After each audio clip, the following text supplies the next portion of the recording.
이번 시리즈를 준비하면서 이 시대의 물음으로 기독교 신앙의 심볼에게 말걸기라는 이 부제를 붙여봤습니다. 여러분들이 북마크를 받으셨고 또 그것을 다른 분들에게 좀 소개하시기 위해서 활용하시리라 믿습니다. 이 시대의 물음으로 기독교 신앙의 심볼에게 말걸기. 이 시대의 물음이 뭐냐 하는 것을 좀 생각해 봐야겠죠.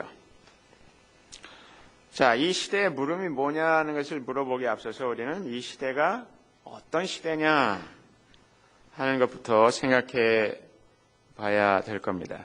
그래서 저는 이 시대를 세 가지로 한번 정리를 해 봤습니다. 이 시대는 글로벌 시대다. 두 번째, 과학 무신론 시대다. 세 번째, 교회적으로 보면 이 시대는 성령의 시대다. 이렇게 말씀드릴 수가 있습니다. 여러 가지로 여러분들이 나름대로 이 21세기를 이름을 붙여볼 수 있겠습니다만은 저는 특별히 이 세 가지로 일단 정리를 하면서 이 시대가 어떤 특징을 가지고 있느냐 하는 것을 말씀드리려고 합니다. 자, 첫 번째, 이 글로벌 시대다. 이 시대가 글로벌 시대다. 글로벌 시대라는 말을 요즘에는 이제 귀가 따갑게 너무 당연하게 이렇게 듣습니다만은 제가 한국에 있을 때 그 김영삼 대통령이 그때 그 대통령으로 재직 중에 있었는데 세계화라는 얘기를 이제 막 쓰더라고요. 이 대통령으로서. 그때만 해도 이게 좀 상당히 멀게 들려지는 세계화? 무슨 세계화냐? 한국이 변두리에 앉아가지고 세계화 무슨 세계화냐? 이런 생각을 할 정도의 아직은 그런 때였습니다. 90년대. 자, 그러나 지금은 어느 누구도 이 세계화된 이 시대에 우리가 살고 있다는 것을 부인하지 못할 겁니다. 인터넷이 이 전 세계를 완전히 말하자면 한 네트워크로 다 묶어 놓은 것처럼 우리가 지금 그런 세상에 살고 있습니다. 호주는 아직도 좀 더디기는 하지만은 그럼에도 불구하고 이 인터넷을 통해서 이 글로벌 시대의 가장 큰 특징이 뭐냐면 이 가장 로컬한 것이 가장 세계적인 것이 되는 그러한 특징을 갖는 것이 이 글로벌 시대입니다. 그래서 모든 것이 평준화된다는 것보다는 그 파티큘러가 유니버설이 되는 이 특수한 것이 이 보편적인 것이 되는 그런 시대가 이 글로벌 시대의 어떤 특징이라고 할 수가 있단 말입니다. 그렇기 때문에 웬만한 사람들이 다 자기 홈페이지를 갖고 있잖아요. 페이스북 어카운트 있으면 그 홈페이지는 마찬가지 아니에요. 그렇죠? 아니면 블로깅 좋아하는 사람 블로깅. 그래서 온갖 말도 안 되는 얘기들이지만 자기가 글을 써서 올린다고 막 올려놓고 요란합니다. 그래서 어떤 것이든지 소위 구글을 하게 되면 그래서 여러분들이 구글 창에다가 내가 궁금한 거 뭐든지 쳐넣기만 하면 거기에 그냥 순식간에 거기 나오잖아요. 몇 초 만에 이만큼 찾아놨다고. 그거 다 찾으려면 하루 종일 다 뒤져도 찾을 수가 없어요. 그렇게 엄청나죠. 그다음에 요즘에 이 시대에는 사실 예를 들어서 사전 장사들이 완전히 지금 팔이 날리는 시대에 사전이 이제 필요가 없어요. 그죠? 물론 아주 제대로 된 사전은 여전히 사서 봐야 되지만은 웬만한 거 특별히 영어 랭귀지 공부하는 데는 요즘 같은 때가 저는 없었을 거라고 생각이 돼요. 그래서 유튜브에 가면 한국말 배우기 위한 아주 가장 좋은 그 히트스만 보면 알 수 있잖아요. 그죠? 그 히트스 가장 많은 걸 클릭해서 보면 되니까. 그래서 이 사전에서 보통은 찾아볼 수 없는 그런 표현들, 이런 건 뭐냐, 사전을 찾아도 이게 안 나온다. 그거 구글 하면 쫙 다 떠버리는 거죠. 물론 거기 좀 보는 눈이 있어야 어떻게 제대로 된 건지 알 수는 있겠지만은, 그런 시대에 우리가 지금 살고 있다는. 그래서 이런 시대가 됐기 때문에 이 강남 스타일 같은 게 제대로 뜰 수가 있는 그런 때가 된 것이고, 강남스타일. 뭐 서울 스타일도 아니고 한국 스타일도 아니고 강남 스타일인데 온 세계가 열광하고 있다. 강남 스타일. 난리가 아니죠. 난리가 아니야. 강남이 어디 붙어 있는 동네인 줄도 모르지만 최근에 또 뭐 어떤 유튜브 보니까 미국에 방송하는 그 흑인 방송 진행자가 자기도 한번 강남 스타일 한다고 말도 그냥 강남 스타일 이렇게 해가면서 하는 걸 본 적이 있었습니다. 이제는 뭐 히트수가 3억이 넘어갔다고 하죠. 상상할 수 없는. 그래서 이제 한국에서는 뭐 그런다고 그래요. 이제 한국이 대세가 아니냐. 뭐 대세는 대세겠죠. 근데 뭘로 대세가 되느냐. 이제 이게 뭐 중요하겠습니다만은. 근데 여기서 우리가 좀 착각하지 말아야 될 거는 뭐든지 좀 이렇게 어필할 수 있는 거면 대세가 될 수 있다는 거죠. 그러니까 로컬한 것이 가장 글로벌할 수 있는 그런 시대에 우리가 살고 있다는 것이죠. 그런데 이런 글로벌 시대라고 하는 것에 어떤 화려하고 정말 흥분되는 정말 좋다. 정말 좋다. 우리는 뭐 이제 호진이가 있으니까 이 녀석이 강남 스타일에 완전히 빠졌어요. 그래가지고 그 유튜브에서 강남 스타일, 다양한 강남 스타일을 다 보는 거예요. 뭐 김정일의 강남 스타일부터 시작해가지고 막. 뭐, 어떤, 한국의 경기대학교에서 강남 스타일로 이 쇼를 하는데 볼만하더라고요, 정말. 그러니까 한 수만 명이 모여가지고 강남 스타일 하는데 그냥 그 동네가 떠나갈 것 같아. 그죠? 이런, 이 글로벌 시대에 우리가 살고 있는데요. 근데 이 글로벌 시대를 이게 흥분되고 아주 대단하고 정말 우리 한국 사람 입장에서는 뭐 이런 강남 스타일 이런 것 때문에 우리가 자존심이 좀 서는 것 같은데요. 굉장히 좋은 점이 많이 있어요. 그런데 이 글로벌 시대라고 하는 것을 뒤집어 보면 그 글로벌 시대의 그 뒤안길에는 영국의 유명한 이 현대 역사학자 중에 홉스보움이라는 사람이 있는데 이 홉스보움이라는 사람이 얘기한 것처럼 이 시대가 극단의 시대다. 극단. 그러니까 한국은 어때요? 이 미국 사람들이 볼 때 Far East라는 Far Eastern Country, 극동에 있는, 그죠? 극동에 있는 나라가 온 세계의 센터가 된 것처럼 지금 이 난리를 치고 있다는 거죠. 여러분, 한 4, 50년 전만 해도 이슬람에 대해서 사람들이 별로 알지도 못했습니다. 이슬람이 뭐냐, 도대체 무슬림이 뭐냐, 한국에서 뭐 회교라 이렇게 뭔지 아무것도 몰라요. 근데 9.11 사태가 나면서 비행기로다가 그냥 미국의 월드 트레이드 센터를 그냥 가서 그런 건 세상에 그런 구경은 있을 수가 없죠. 그냥 비행기가 통째로 건물로 들어가 버려 그냥. 도저히 알 수 없는. 뭐 아프가니스탄이라는 나라 알기나 했겠어요. 뭐 그런 그 산속에 숨어 있는 그런 거기서 훈련을 받은 그 테러리스트들이 그 비행기를 타고서 그냥 비행기 통째로 그냥 이 점보 제트 747이 그냥 왁 들어가 버린대요, 건물로. 와, 상상이 안 되네.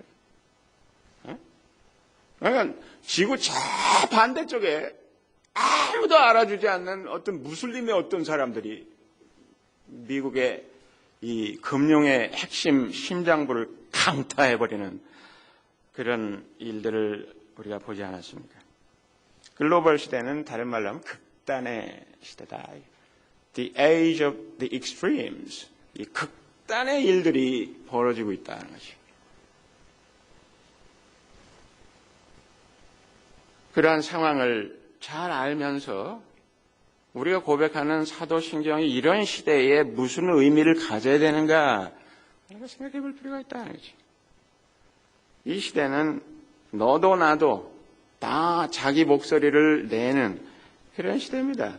그렇기 때문에 종교적으로도 이 다원주의라는 것이 아주 대세처럼 되어가고 있는 이 플루럴리즘이라고 하는 것이 대세처럼 되어가는 그런 시대에 우리가 살고 있습니다. 다원주의가 여러 가지로 모든 것을 포용하니까 좋은 것 같지만 이 다원주의의 큰 문제는 모든 것이 이제는 모호해진다는 겁니다. 이게 맞는지 저게 맞는지, 이건지 저건지. clarity가 아니라 ambiguity, 모호성이 그 중심을 이루고 있는 그런 시대에 우리가 살고 있다는 것입니다. 동시에 이 극단의 시대를 맞이해서 미국의 헌팅턴이라는 학자가 얘기한 것처럼 지금 문명의 충돌이 일어난다. Clash of civilizations. 그래서 이슬라믹 문명과 주디오 크리스천 문명이, 유대 기독교적인 문명이 이 정면으로 컨프런테이션하는 이런 상황이 벌어진다 하는 이런 얘기들을 하죠.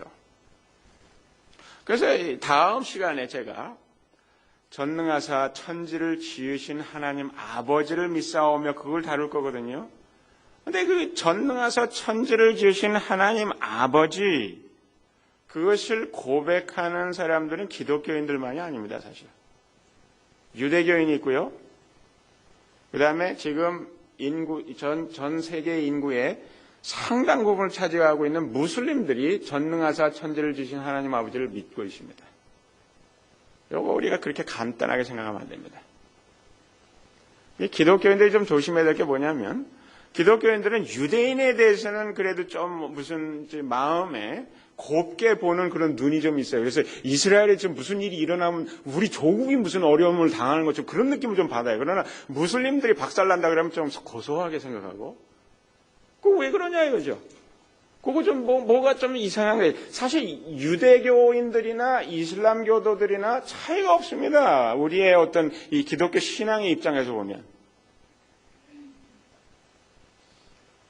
그래서 이러한 측면에서 예일 대학의 미로슬라프 볼프라고 하는 그 아주 중요한 그 신학자가 아주 좋은 책들을 지금 써내고 있어요. 그 Exclusion and Embrace라는 책, 예를 들어서 이 배타와 포용이라는 이런 책, 또는 최근에 알라, Christian Response, 이 알라라고 하는 신에 대해서 기독교적 반응이라는 그런 책을 쓰는데요.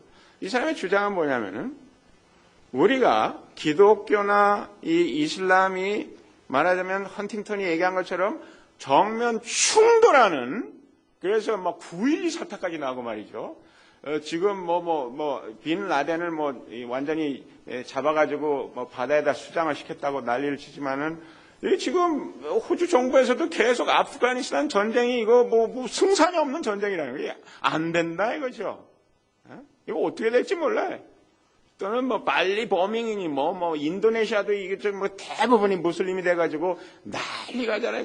저 호주 사람들 거기 가지고 막 휴가 중에 호텔 폭파해가지고 사람들 죽고 말이죠. 또 최근에는 여러분들이 보셨는지 모르겠습니다만은 얼마 안 됐어요. 한 2주 전쯤에 미국 어디에서 어떤 친구가 이 유튜브에다가 어떤 인노선스 무하마드라고 하는 그 무하마드 누굽니까? 모슬렘의 선지자 모하메드의 어떤 그 사생활의 어떤 그런 이 말하자면 추잡스럽게 그려가지고 그걸 올렸다가 막 시드니에도요 난리가 났습니다. 난리가 났어요. 한 2주 전 주일에 그 시티 그 한복판에 막 데모를 해가지고 데모를 하는데 그 한 10살 먹은 청소년이 이 큰 빌보드 같은 걸 만들어가지고 딱 써붙였어요. 그러니까 우리의 선지자를 모욕하는 놈은 목을 잘라버려라 이렇게 써놨다. Behead those who insult the prophet. 네, 엊그저께 신문을 보니까 그날 나와서 그렇게 데모했던 그 친구들 중에 장차 테러리스트 될 아이들이 좀 있을 거라. 그게 어떤 그 증거가 있다는 거예요. 여러분, 시드니에 살면서 이게 어려워질 수 있습니다. 시간이 가면 갈수록 지금 5번이나 이런 데 보면 모스크가 대단해요, 사실은.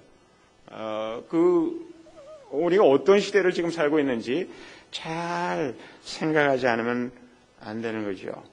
그런 상황에서 이 미로슬라프 같은 사람, 이 볼프 같은 이 사람은 사실은 유고슬라비아 출신이고 거기에서 카톨릭하고 무슨 개신교하고 무슬림하고 막 치고받고 그러면서 거기 인종청소가 일어나 수백만이 죽고 난리가 났지 않았습니까? 그런 상황에서 자기가 겪어봤기 때문에 이걸 뼈저리게 느끼는 거예요. 전능하사 천지를 지신 하나님 아버지를 내가 믿사오며 좋은데 그것과 똑같은 고백을 하면서도 전혀 다른 입장에 있는 그 무슬림에 대해서 우리가 잘 이해를 할 필요가 있다는 그런 얘기에 대해서 우리는 한번 귀담아 들을 필요가 있습니다. 무슬림에 대해서 무조건 막 무지막지한 무식꾼들처럼 생각하는 것이 아니라 형편없는 인간들인 것처럼 생각하는 것이 아니라 이 글로벌 시대에 이 또 다른 아주 중요한 특징은 뭐냐면은 막 가는 자본주의의 극성의 시대다라는 거죠. 자본주의가 이 와일드 캐피털리즘이 돼버렸다. 자본주의가 아주 극성을 부려요. 그래서 이 솔제니친이 그 러시아, 그 소련, 구소련의 그 핍박을 받던 소련의 지식인 아닙니까?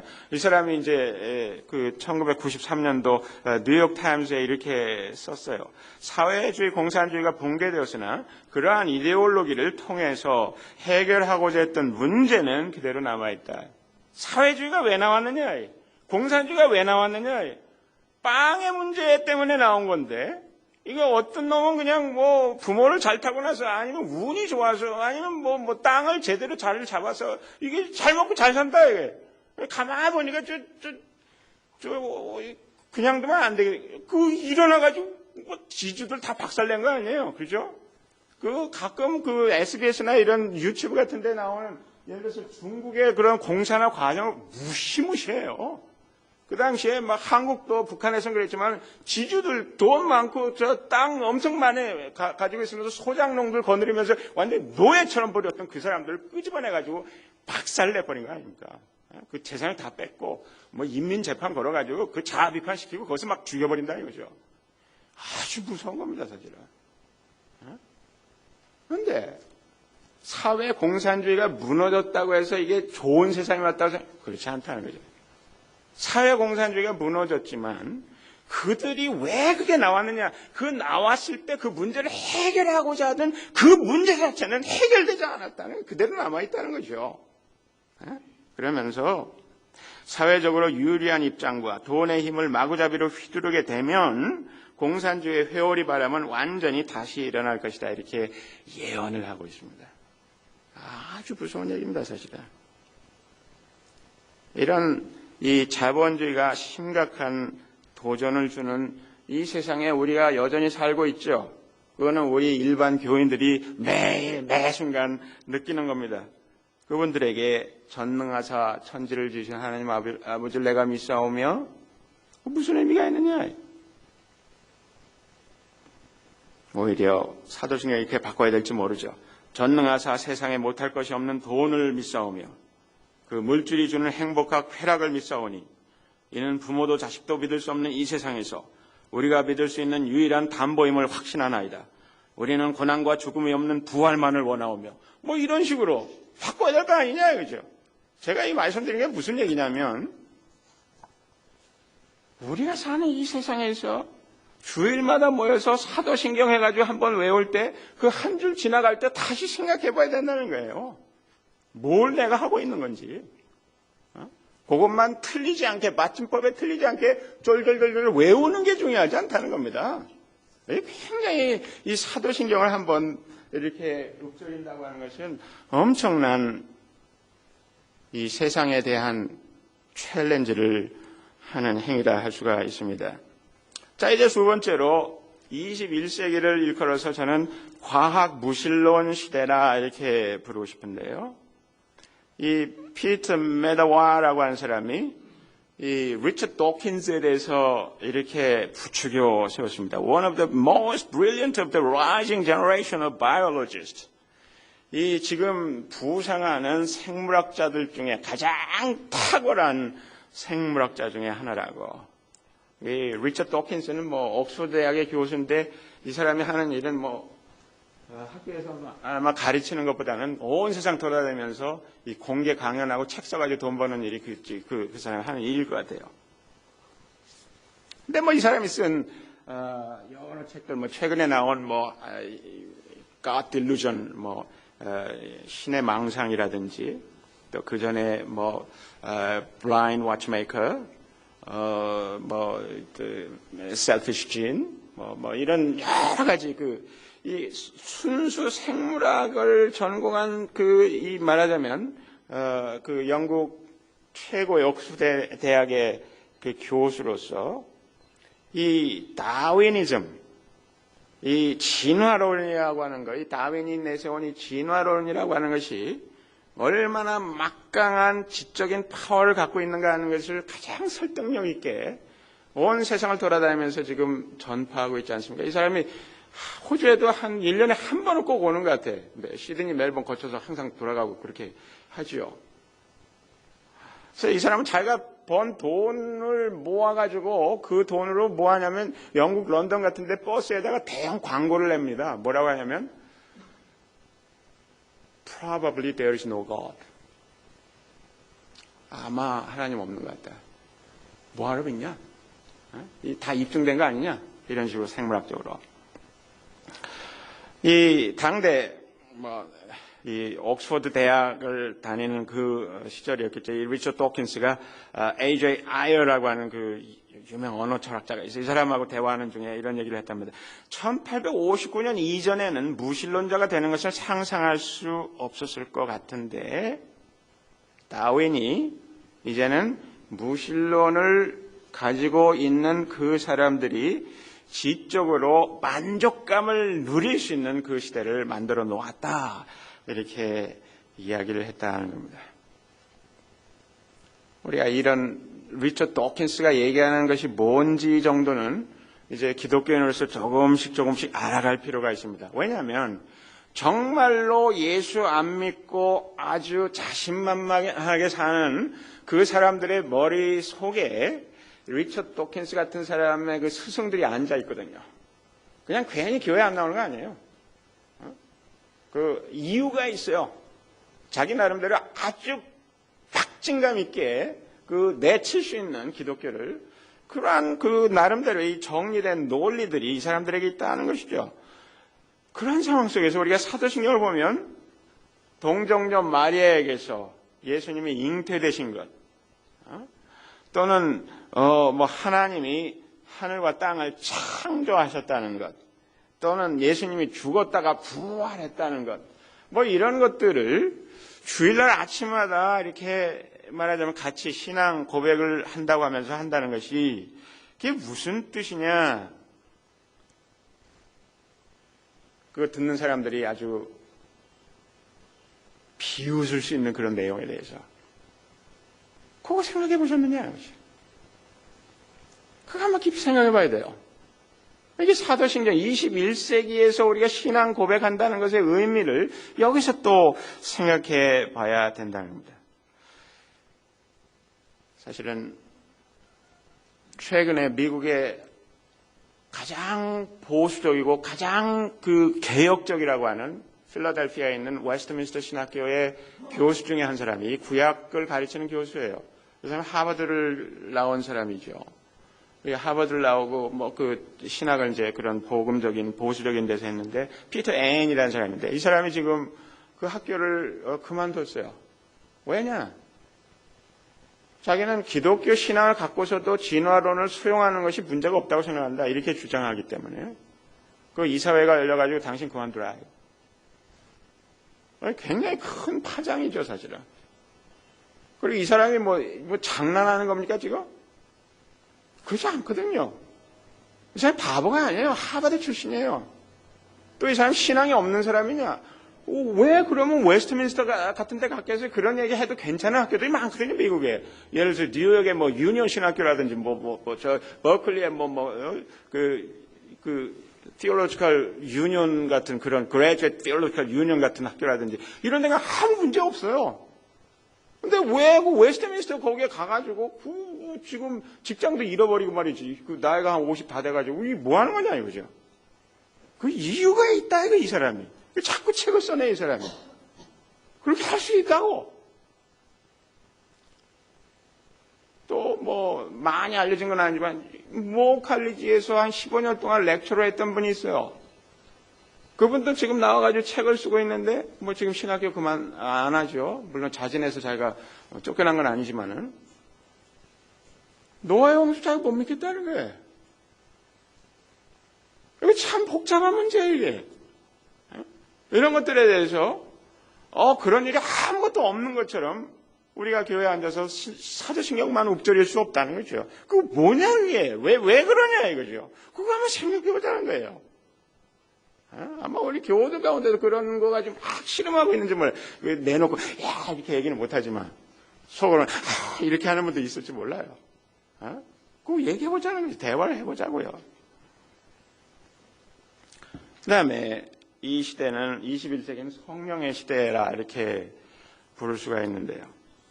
교회적으로 보면 20세기 초부터 불기 시간이 시작한 성령의 바람이 이 전 세계적으로 그칠 줄 모르는 이 대세가 되어가고 있습니다. 성령 시대 좋죠. 네? 모든 사람이 일어나가지고 막 그 춤을 추듯이 예배 참여하고 말이죠.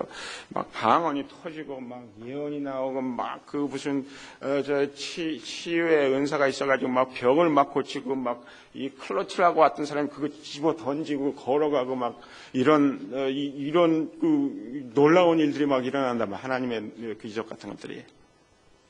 근데 이 성령의 시대라고 하는 것에 큰 어려움은 뭐냐면 그동안 말하자면 정통신앙이라고 해서 복음주의에서 이 종교개혁 때로부터 해서 이렇게 정리가 되었던 이 말하자면 정통교리 같은 것들이 이게 막 이 뒤죽박죽이 되는 그런 상황이 돼버리는 거죠. 이게 상당히 큰 챌린지가 아닐 수가 없습니다. 이런 상황을 보면 교리 없는 기독교 라고 하는 것이 굉장히 매력적으로 들릴 수 있습니다. 여러분들 그런 얘기 들어보셨습니까? Jesus, yes. Church, no. 나 예수는 믿지만 교회는 난 싫다. 들어보셨습니까? 지금 교회 안 다니는 사람들 중에 자기가 크리스찬이라는 사람들 꽤 있어요. 이 사람들의 문제 중에 하나가 뭐냐면 교리하고 갈등하는 건 나 싫다는 거예요. 교회에서 가르치는 교리, 나는 그거 받아들이지 않는다. 이거 굉장히 심각한 문제가 아닐 수가 없습니다. 한국에 대표적으로 이런 주장을 선구자적으로 했던 사람이 누구냐면 여기 다석 유영모라는 사람입니다. 이 사람 생긴 것도 아주 풍모가 대단해요. 한국의 라즈니시처럼 이렇게 보이는 초상을 보면 말이죠. 지금 돌아갔지만은 이 사람이 사도신경에 대해서 얘기한 것 한 대목 읽어드릴게요. 들으시면서 놀라지 마세요. 예수의 마루 가르침, 이 사람은 한글을 많이 쓰는 마루 가르침이 뭐냐? 종교를 풀어서 이렇게 썼네요. 마루 종자니까. 예수의 마루 가르침은 이러한 하나님 나라였다. 그런데 수발처가 지적하였듯이 하나님 나라는 뒤로 밀려나고 예수의 육체 부활과 속죄 신앙으로 변질되었다. 예수가 가르친 하나님 나라 신앙이 유야무야가 되었다. 예수의 주기도문에 어디 육체 부활이나 속죄 신앙 얘기가 있는가? 그림자도 없다. 이제는 예수가 몸소 가르친 주기도문의 신앙으로 돌아와야 한다. 주기도문과 사도신경은 그 신앙 정신이 정반대라 하리만큼 다르다. 그런데도 한 입으로 주기도문과 사도신경을 외면서 예배를 보아왔으니 도무지 어떻게 된 것인지 알 수 없는 일이다. 주기도문을 외려면 사도신경을 그만두든지 사도신경을 외려면 주기도문을 그만두어야 한다. 그러니 이제까지 주기도문의 뜻도 모른 채 외웠던 결론이 된다. 이런 어처구니 없는 일이 2000년 동안이나 이어져 왔다. 정신 납니까? 예수에 대해서 자기 나름대로 믿는다고 하는 이런 사람들이 있습니다. 지금 유영모 좋아하는 사람 굉장히 많아요. 왜? 특히 지식인들 중에 굉장히 많아요. 거기에 대해서 우리 답을 수 있어야 돼요. 우리가 주일 예배 주기도문도 하고 사도신경도 한다. 근데 그게 서로 맞지 않는 거라는 거예요. 생각해 보셨습니까? 심각한 문제입니다. 그러나 유영모가 틀렸습니다. 아니야. 주기도문은 기도를 하는 것이지 교리를 정리한 게 아니거든요. 그 유영모가 왜 이런 얘기하느냐? 자기 하고 싶은 얘기거든요. 불교도 좋고 유교도 좋다. 그거 다 얘기하려는데 가장 걸리는 게 뭐냐? 예수가 걸리거든. 예수의 그 속죄 신앙과 예수의 부활이 걸리거든요. 그것만 빼면 문제가 없어요. 예수의 십자가와 예수의 부활과 예수의 그 피 흘림으로 우리가 구원받는다. 그거 싹 빼면 부처님 좋고 뭐 공자님 좋은 거 아무런 문제 안 돼요. 그거 싹 빼면 마호메트 유대교 아무런 문제가 없어요. 유영모에 술수가 있는 겁니다. 그렇기 때문에 이 사람이 지금 뭐 에딘버러 대학 같은 데서 에딘버러 대학에 Non-Christian Religion World Center라는 게 있어요. 거기에서도 이 사람 이 사상을 가지고 가르치고 연구하고 난리예요, 지금. 대단하거든요. 잘 아실 필요가 있습니다. 교리 없는 기독교, 그것은 우리가 생각하는 것처럼 그렇게 단순하지가 않다는 것입니다. 교리 없는 기독교는 우리를 바른 신앙으로 이끌어가지 않습니다. 한 개인의 경우를 보면 유영모를 보십시오. 이 사람이 처음에 기독교인으로 시작해서 종로 3가에 있는 연동교회를 다니다가 나중에는 완전히 다 정리해버렸어요. 완전히. 그 다음에 이것저것 다 돌아다니면서 유교, 불교 할 것 없이 도교까지 이렇게 했던 사람이죠. 또 회중교회 같은 데 보면 거기에서도 비슷한 얘기예요. 사도신경 안 한다. 우리는 성경만 본다. 그 회중교회들이요, 많은 교회 자유주의가 되거나 이단으로 갑니다. 이거 아주 심각하거든요. 한번 고삐가 풀리기 시작하면 어디로 갈지 모르는 거예요, 그 사람들이. 교리라고 하는 것은 복음의 내용을 정리 요약한 것이지 교리가 사람이 만들어낸 것이 아닙니다. 사람이 하나님 말씀 안에서 발견하고 있는 것이지 하나님 말씀의 그 구조를 보는 것이지 사람이 만들어낸 것이 아니라는 것을 알 필요가 있습니다. 특별히 이제 사도신경을 구조적으로 한번 정리해서 보면 사도신경은 영어로 보면 110단어로 되어 있습니다. 그 중에 믿사오며 하는 내용이 10단어 정도 되고 그 다음에 나머지가 100단어가 나오는데 100단어 중에 아버지 하나님에 대한 이야기가 9단어, 예수 그리스도에 대한 단어가 68개, 그 다음에 성령과 성령이 활동하는 영역에 대한 게 23개 이렇게 되어 있습니다. 즉 사도신경은 전적으로 삼위일체를 포괄하면서 예수 그리스도의 그 구속 사역에 집중하고 있는 것이 사도신경이라는 거죠. 즉 사도신경이 없으면 기독교가 있을 수가 없습니다. 기독교가 뭐냐? 기독이라고 하는 것이 그리스도를 얘기하는 거예요. 그리스도가 없이 기독교가 있을 수 있느냐? 그리스도를 쏙 빼버리면 이슬람교하고 유대교하고 다를 게 아무것도 없어요, 사실은. 그거 하자는 거예요, 유영모 씨 같은 사람이. 할 수 없다는 거죠. 그건 기독교가 아니니까, 그거는. 아무것도 아니잖아요. 이게 분명해야 됩니다. 그래서 사도신경을 통해서 우리가 삼위일체 성부, 성자, 성령, 그래서 이 사도신경은 세 분에 대한 고백이에요. I believe in the God the Almighty. 전능하신 이 아버지 하나님을 I believe in. 내가 믿사오며. 그거 하나. 그 다음에 and in Jesus Christ. and in Jesus 예수 그리스도 그의 아들 예수 그리스도를 믿사오며 마지막으로 성령을 믿사오며. 그래서 성부, 성자, 성령에 대한 고백이 이 사도신경인 것이죠.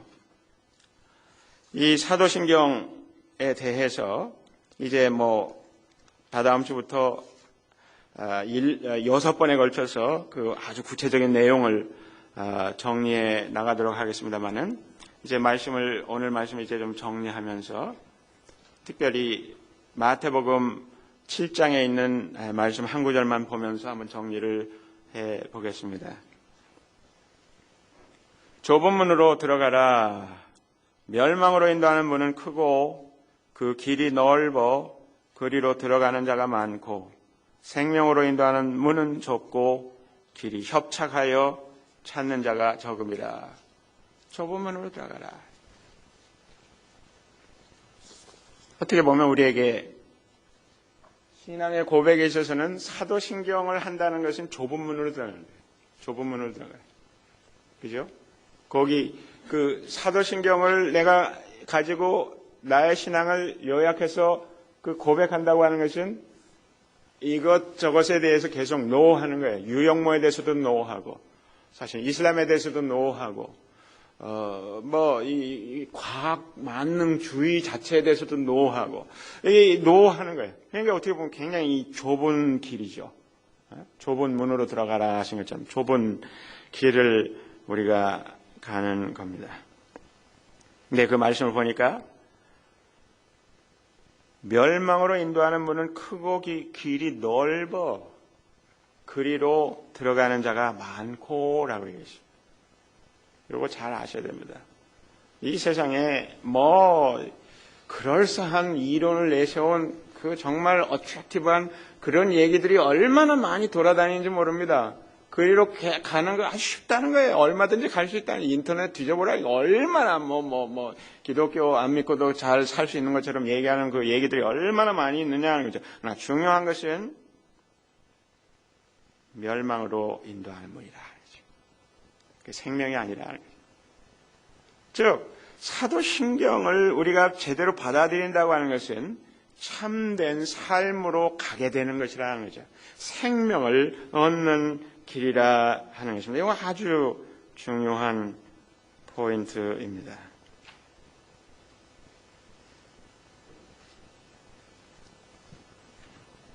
그래서 그 자세한 하나하나를 나머지 6번의 시간에 말씀을 드리려고 합니다. 체스터턴이라는 영국의 한 시대를 풍미했던 이 기독교 저널리스트가 있는데, 이 사람이 이런 얘기를 해요. 오소독스라는 책에서, 그 정통이라는 책에서, 정통교회는 결코 잘 닦여진 길을 걸었거나 많은 사람들이 덩달아서 따라갔던 시대의 관행을 받아들이지 않았다. 정통교회는 결코 사람들이 존중하는 대상이 아니었다. 그래서 사도신경적으로 믿고 그것을 얘기하는 사람에 대해서 지분거리거나 비아냥거리거나 그 비웃음을 날려버리는 그런 경우들이 꽤 많이 있는 것을 알 수가 있죠. 그러면서 이 체스터턴이 사도신경에 대해서는 이렇게 얘기합니다. 사도신경 안에 충분히 요약된 기독교의 중심적인 신학은 기독교 생활의 활력과 건전한 윤리의 가장 훌륭한 뿌리이다. 사도신경이 너무 요약했다고 이렇게 불평하는 사람들도 있어요, 가끔. 그러나 이분 얘기는 충분히 요약되어 있다. 그래서 성경을 볼 때 꼭 알아야 될 그 메시지를 여기에 다 담고 있다는 거죠. 그래서 그런 면에서 이게 아주 중요한데요. 하나 한 가지 덧붙여서 말씀드리면, 아까 우리 신영수 교우께서 한국의 성공회에서는 니케아 신경을 했다고 이렇게 하는데, 사실은 성공회에 그 신앙 고백, 신앙 신조로서 니케아 신경이 여기 호주 성공회에 들어가 있습니다. 그래서 우리가 이번 10월 달에 그 성찬식 할 때는 그 니케아 신경을 한번 해보도록 하겠습니다. 그러니까 니케아 신경은 larger version이라고 생각하시면 돼요. 사도신경의 한 2배 정도 돼요, 길이가. 좀 더 자세하죠. 그 내용을 좀 더 풀어서 이렇게 하신 건데, 그렇게 좀 아시고, 나중에 더 자세히 말씀 드릴 기회가 있을 겁니다. 근데 이 말씀을 마치면서, 이 영국에 있다가 이제 캐나다에 정착한 이 패커라고 하는 20세기 최고의 복음주의 신학자라는 분이죠. 이분이 무슨 얘기를 하냐면, 여기서 좁은 문으로 들어가라 한 그 말씀이 It's not about narrow mind. It's about narrow way. 그러니까 좁은 문으로 들어가라는 것이 많은 복음 주자들 그런 것처럼 편협적으로 가라는 얘기가 아니라 그 좁은 마음을 가지라는 말이 아니라는 거죠. 대화를 거부하고 과학자가 무슨 얘기를 하고 리처드 도킨스가 무슨 얘기를 하고 왜 어떤 사람은 창조론이 아니라 그 진화론을 기독교인이면서 받아들이려고 그거 왜 그러냐 그걸 알 필요가 그 정죄하지 말고 한번 생각해 보라 이거죠. 이슬람이 믿는 그 하나님이라는 게 이름이 알라라서 우리하고 전혀 다른 것 같은데 사실은 알라라고 하는 것이 우리가 믿는 하나님하고 아무런 차이가 없어요. 그 이슬람들이 쓰는 그 아랍어로 그 하나님을 알라라고 이렇게 부르는 것 뿐이에요. 그들의 그 코란을 보면 그 안에 예수님에 대한 얘기가 나오죠. 물론 잘못 해석하고 있는 이것이 심각한 문제인데요. 그래서 그런 것들을 우리가 대화하는 입장에서 같이 좀 씨름을 해보는 이런 시간이 되기를 바라는 것입니다. 다시 한번 확인드리고 싶은 것은 이 성경 말씀이 우리에게 분명히 말씀하고 있는 것처럼 좁은 문으로 들어가라. 멸망으로 인도하는 문은 크고 그 길이 넓어 그리로 들어가는 자가 많고 생명으로 인도하는 문은 좁고 길이 협착하여 찾는 자가 적음이라. 우리가 아무렇게나 생각하고 아무렇게나 믿을 때 우리는 구원받을 수 없습니다. 예수님이 나를 위해서 죽으셨는데 그래서 나에게 구원을 주신다고 하는 건데 그분을 믿지 않는다면 우리의 고백에 있어서 내가 구원받을 수 없는 거죠. 그리고 생명으로 인도하는 그 길이 좁다고 이렇게 말씀하는 것입니다. 특별히 21세기에 살면서 우리는 그것을 더 피부적으로 느끼고 있습니다. 그리고 심지어 우리의 문 앞까지 그 생명의 도전이 죽음을 위협하는 생명을 위협하는 그런 상황이 벌어지는 이런 가운데서 하나님의 말씀을 제대로 붙잡고 하나님의 그 가르치신 성경의 그 복음을 잘 받아들이고 고백한다는 것이 얼마나 중요한 것인가, 또 어떠한 도전과 어떠한 헌신을 요구하는 것인가 하는 것을 생각해 보게 됩니다. 기도하겠습니다. 아버지 하나님, 주께서 우리에게 복음을 허락하셔서 이 복음 안에서 참된 생명의 길을 알게 하시고 그 무엇보다도 당신의 아들 예수 그리스도의 죽으심을 통하여서 우리가 참된 생명의 길, 구원을 얻을 수 있도록 인도하여 주신 것을 감사합니다. 하나님, 지속되는 이 사도신경 강해를 통해서 우리가 믿는 바가 무엇인지, 우리가 무엇을 고백하는지, 또 무엇을 인정하지 않는지 잘 구분하며 또 이 세상 사람들이 말하는 그 이야기와 그들의 질문에 대해서 대화하는 형식으로 다가가며 또 생각하며 그래서 우리의 전도의 지혜가 더 이 말씀을 통해서 늘어가게 하시고 말씀에 대한 깊은 이해와 또 복음에 대한 분명한 확신이 더 확실하게 자리 잡을 수 있도록 도와주옵소서. 주 예수 그리스도 이름으로 기도합니다. 아멘.